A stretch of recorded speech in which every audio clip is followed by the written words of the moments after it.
continue to celebrate the progress made toward the goal of students reading on and above grade level. Tonight, we want to ask for continued leadership and discuss some productive next steps for reading mastery in RPS. We have 3 next steps to support reading success in Richmond Public Schools. First, we want to make sure that the 6 elementary pilot schools will continue reading mastery next year. We want our teachers and administrators who have contributed their time to learning and implementing this program to reap the long-term benefits. We have invested in reading mastery, and we want to ensure there's a return on that investment. Mr. Hughes, will Dr. F work with the 6 elementary schools piloting reading mastery to continue the program in 2019-2020 school year? Yes, we are hoping to maintain and expand this pilot and make it an official part of our literacy block. However, we must first review the data and engage our teachers to get their feedback. Additionally, the division is under a memorandum of understanding with the Virginia Department of Education, the VDOE.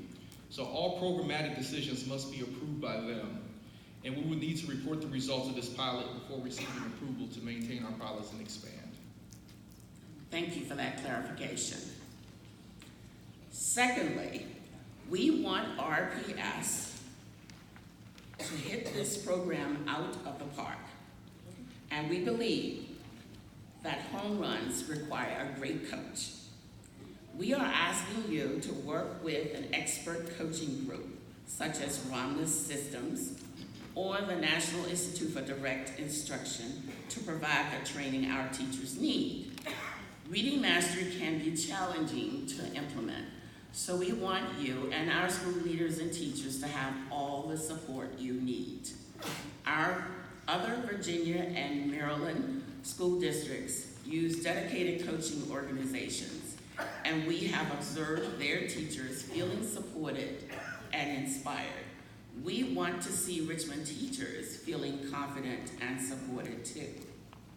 Mr. Hughes, will Dr. F contract with an implementation coaching specialist to provide expert hands-on support for the 6 schools using reading mastery?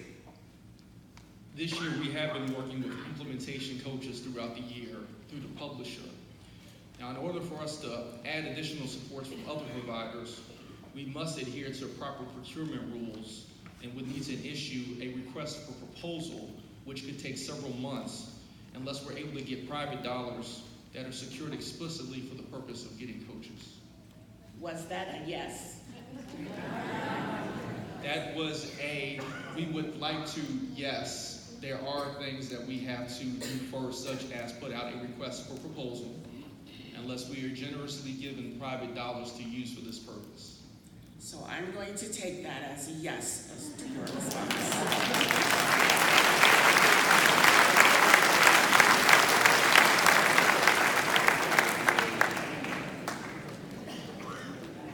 Finally, we understand that RPS is in the process of selecting a new core literacy curriculum. We want reading mastery to be one of the programs considered for the early elementary grades. In other school districts, reading mastery makes the biggest difference when used as the core curriculum. We understand that this is a long-term conversation, so we hope to be part of the process and have a voice at the table. Mr. Hughes, as a follow-up to Dr. Epps' invitation last fall, will she invite a member of the RISC education team to sit on the Richmond Public Schools Curriculum Committee as the district discerns a new core literacy curriculum?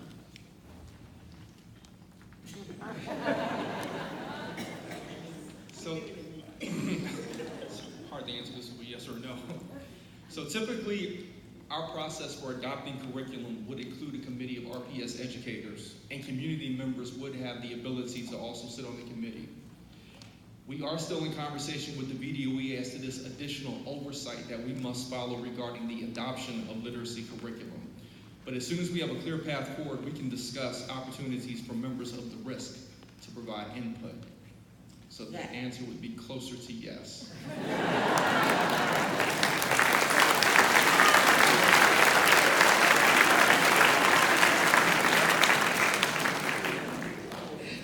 Would you like to clarify any of Dr. F's responses?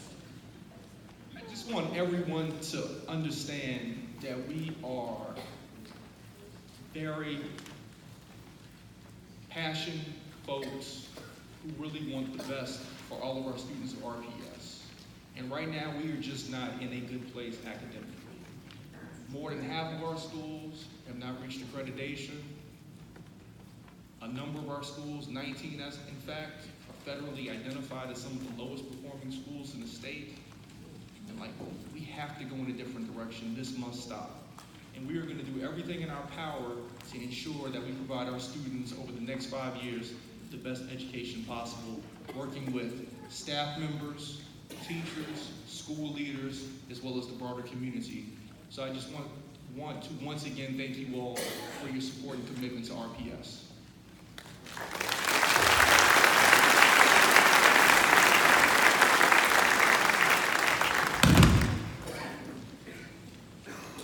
Mr. Hughes, can you clarify for us, because we do ask for clear yes or no answers, can you clarify for us that Richmond Public Schools is committed to continuing the pilot of reading mastery in the 6 elementary schools that ran it last year and the 2 middle schools? Yes, we are committed. However, we are under a memorandum of understanding with the VDOE, because we have a corrective action plan, unfortunately, for our accreditation status. So all programmatic decisions have to be approved by them, but yes, we are committed to maintaining and expanding these pilots. So I clarify that Richmond Public School leadership is committed to continuing the pilot upon approval from the Board of Education from the state of Virginia. Yes.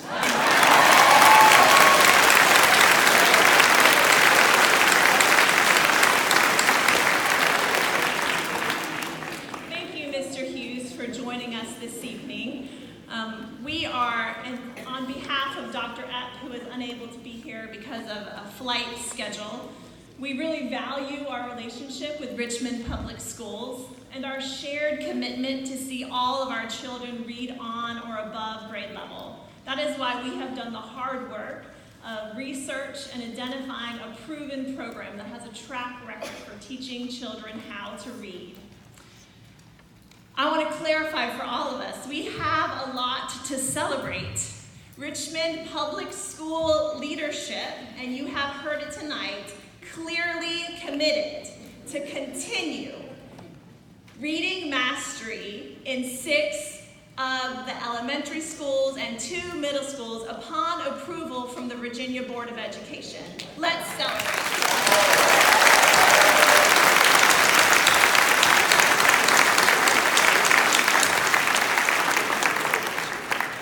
You also heard that Richmond Public Schools has agreed to explore adding additional coaching upon approval, again, from the Virginia Board of Education.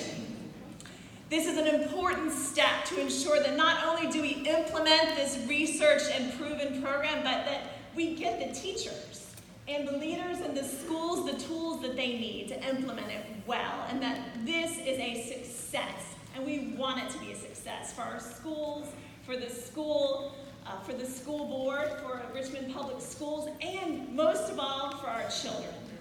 Let's celebrate.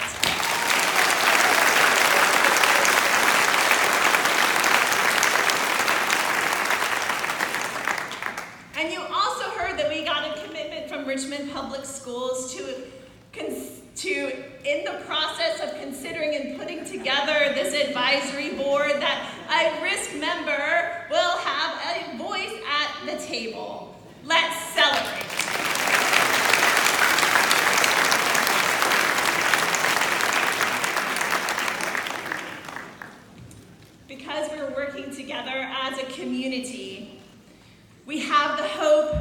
one day all of our children, every single one of our children in Richmond will be reading on or above school grade level. We will stop the school-to-prison pipeline in its tracks.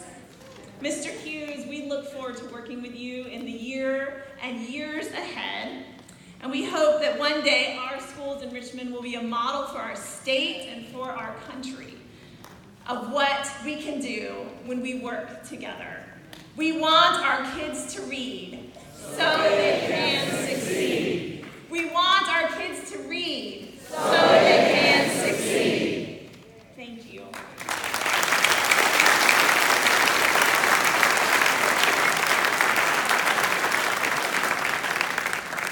I'd like to ask Reverend Dr. Janet Winslow to let us know what our next steps are.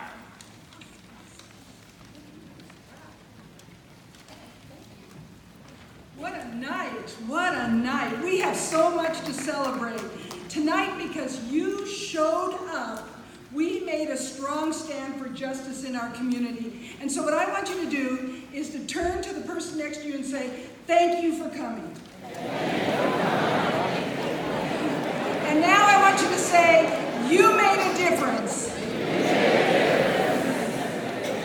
And now stop talking. You know, when there's one or two people sitting in a huge group, sometimes we wonder if it really does make a difference. And let me assure you that it is because we are together in one solid group with one committed voice that we make the difference.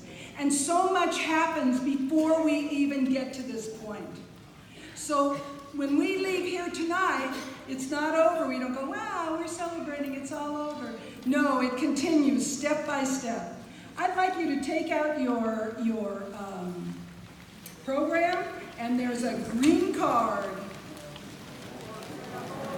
or yellow, or whatever color it is. Orange, there's orange ones over here. They all say the same thing, don't they?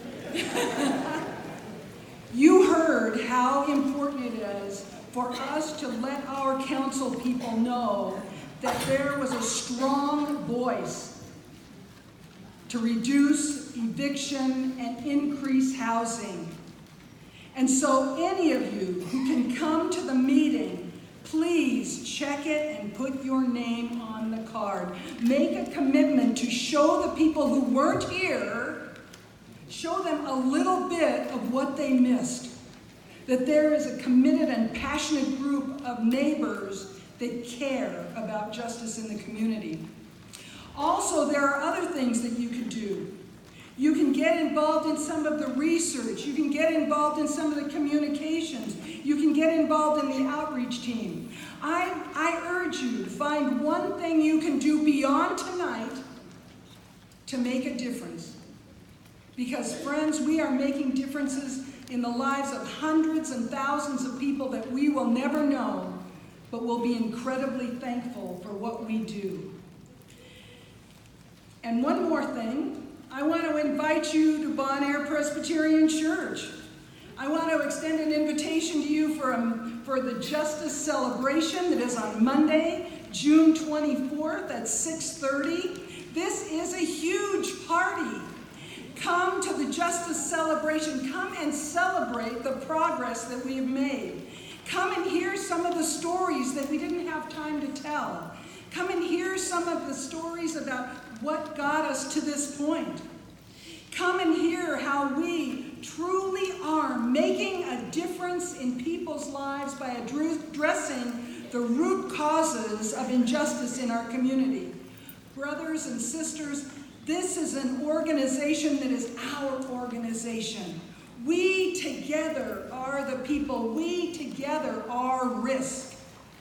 And we have every reason to celebrate the accomplishments that we've made, to celebrate the lives that we have changed. We own this organization. And so I invite you to come to the celebration. It truly is fun and joyful. And be prepared to invest in the future of our justice efforts.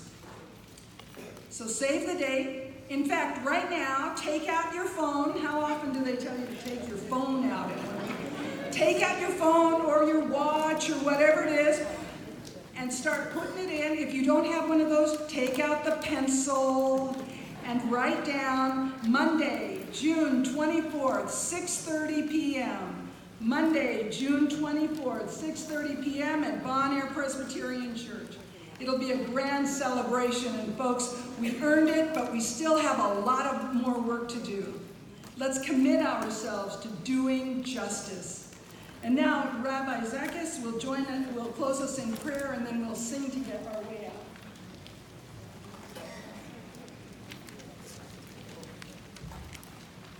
God of all humanity, we thank you again for this evening and opportunity to come together as one community, with members from diverse religious, ethnic, and economic backgrounds, all united in the pursuit of justice, healing, and holiness.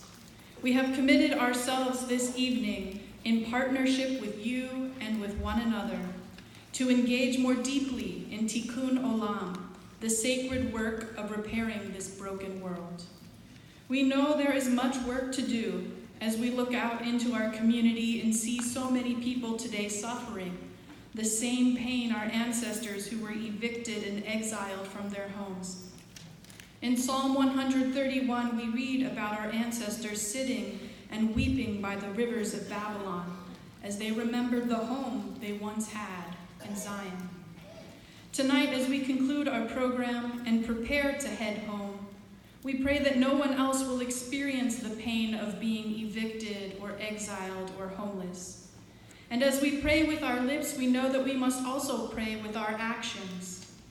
Bless us, O God, with the strength and endurance to keep working together, day by day, month by month, year by year, until we reach the day described by your prophet Micah, a day when everyone will live in peace and prosperity, secure in their homes with their own personal grapevines and fig trees, with no reason to despair, no reason to be afraid. And let us say, Amen. Amen. Please join us in our closing song of Victory is Mine, after which we will adjourn.